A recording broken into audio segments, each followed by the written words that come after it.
안녕하십니까? 우리 26년 경찰 2차 시험이 딱 100일 남았습니다. 100일. 어떻게 하면 좋지? 이게요, 사람마다 다르기 때문에 딱 정해진 방법은 사실은 없어요. 근데 이제 문제는, 이런 겁니다. 내가 시중에 나는 책을 다 알면 제일 좋겠지, 다 알면. 얼마나 좋겠어요. 근데 그 불가능한 거 아시잖아요? 그럼 이제 어디까지 내가 가지고 갈 것이냐의 문제인데, 먼저 하나 전제해야 되겠습니다.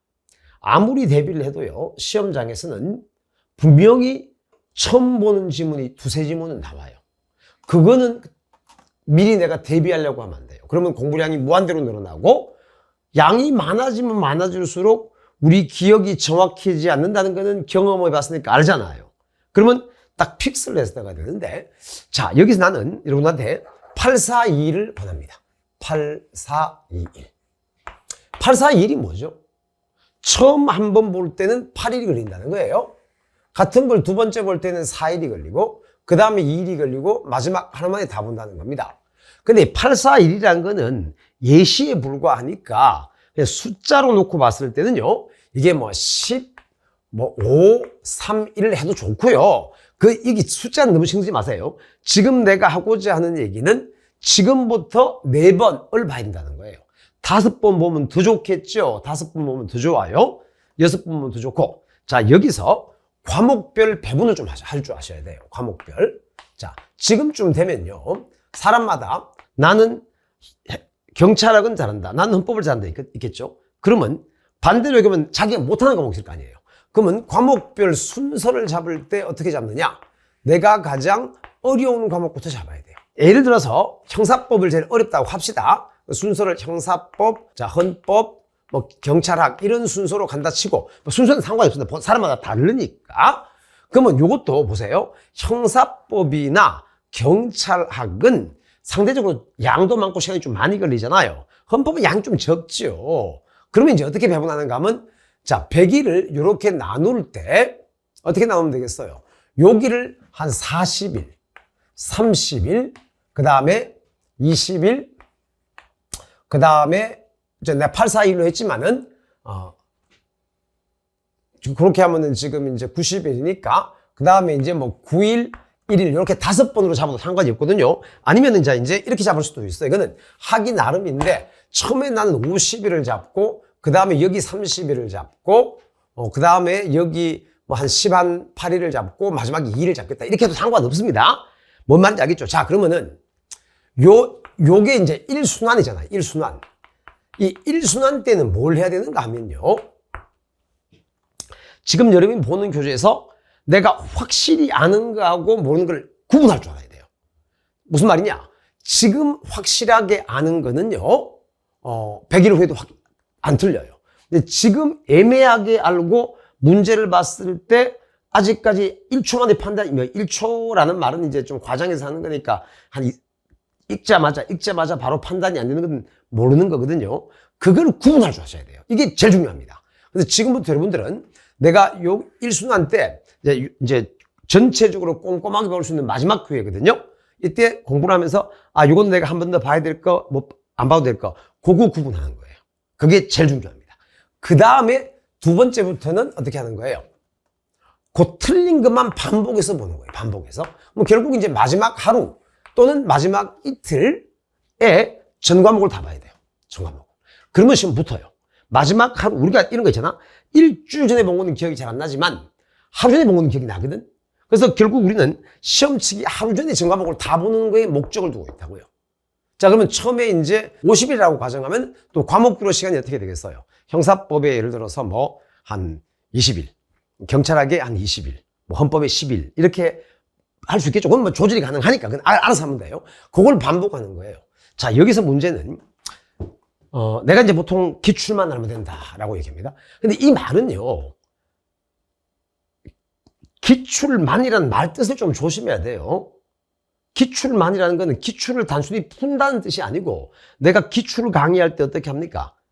그냥 맞다 틀리다만 하는 게 아니고, 그 안에서 이 지문이 왜 맞는지, 왜 틀리는지, 관련 논점이 뭔지, 이걸 어떻게 바꿀 수 있는지를 다 설명을 하잖아요. 그것만 알면 된다는 거예요. 그럼 이제 최신 판례는 별개고, 최신 판례는 별개고. 그 이상은 할 수 있으면 하세요. 근데 그게 안 된다는 거 경험적으로 해봤죠? 나도 옛날에 사법고시 공부할 때 첫 해 떨어졌던 이유가 난 다 하고 싶거든. 마지막에 다 못해요. 사람 미쳐버린다고. 그래서 한번 실수하고 이제 그 다음에 합격을 했단 말이야. 이제는 어떻게 하는 거야? 기출 범위 내에서 내가 확실하게 알 건 알고 버릴 건 버리고 한다는 거예요. 그럼 지금부터 다른 과목은 난 모르겠습니다만은 내가 고시 공부할 때 나는 전 과목을 다 기출로 정리했어요. 근데 단순히 기출 맞추는 게 아니라고. 기출을 하면서 그게 이른바 단권화라는 걸 하는 거죠. 또 내 기출 문제집 안에 보면 뭐가 있어요? 기출만 있어요? 예상 판례, 예상 조문 다 들어가 있잖아. 그러면 기출이 안 됐단 말이야. 그렇지만 그거는 기출 범위로 보는 거예요. 내가 기출만 보라고 하는 게 딱 기출된 것만이 아니고 기출과 관련되는 건 다 알아야 돼요.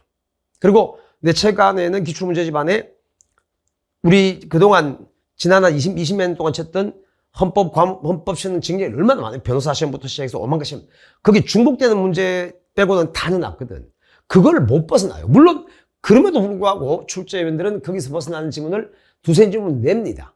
근데 그것 때문에 틀리지 않으니까 그건 고민 안 하셔도 돼요. 그래서 여러분이 지금부터 나 기본서 다 보겠다. 볼 수 있으면 보세요.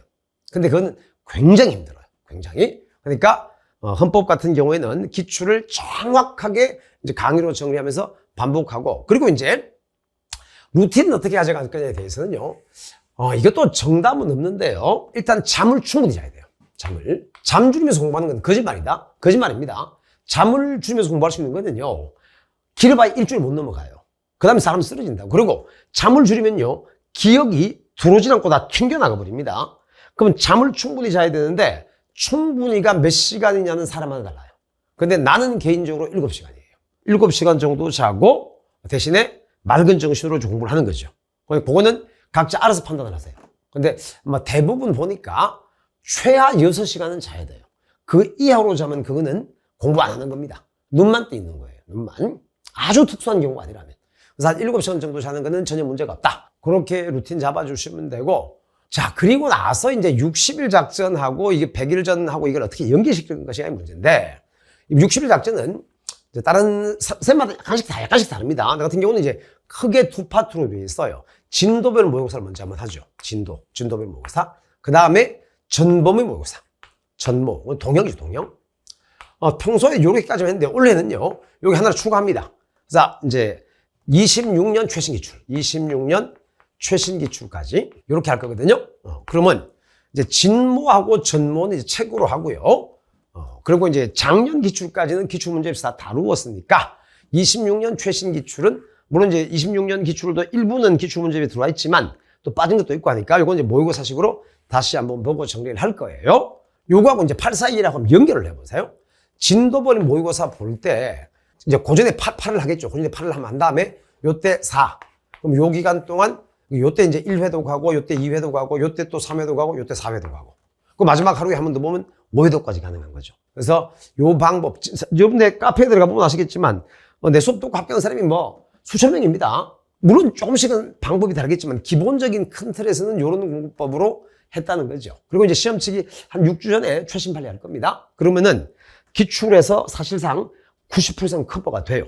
그리고 최신 판례는 따로 하는 거니까 그러면 완벽하죠. 물론 시험이라는 게 또 그날 당일 컨디션에 따라서 아는 문제를 틀리기도 하고 또 모르는 문제를 맞추기도 하고 이런 부분은 그거는 우리가 어떻게 할 수 있는 부분은 아니에요. 그거는 이제 그날 운수 소관이고 이렇게 하면은 가장 좋은 컨디션에서 여러분들이 합격할 수 있고 또 마음 편하게 시험을 칠 수가 있는 겁니다. 아시겠죠? 그리고 시험 치기 마지막 한 2, 3주 그때 정말 힘들거든요. 할 건 없고 마음은 불안하고 그때는 내가 이제 항상 하는 얘기죠. 뭐하라고 그랬어요? 로또 사세요. 로또 사갖고 이제 스스로 주문을 하는 거야. 시험이 되든 로또가 되든 둘 중에 하나는 된다. 잘하면 둘 다 되고요. 이제 그렇게 생각하면은 로또는 잘 안 되니까 5등 이런 건 아니야. 로또는 이제 되면 1등 돼야 돼. 그러니까 로또가 되면 다행이고 로또 안 되면 시험 되겠지 뭐. 이렇게 마음 편하게 시험을 치시면 됩니다. 아시겠죠? 자, 그러면 공부법은 이 정도로 설명을 드릴 거니까 더 자세한 내용이 필요하신 분들은 카페에 질문을 하시든지 아니면 학원에 찾아오시면 언제든지 얘기할 수 있습니다. 자, 이 정도 하고 자, 이번 시험에 꼭 합격하셔야 돼요. 아시겠죠? 수고했습니다.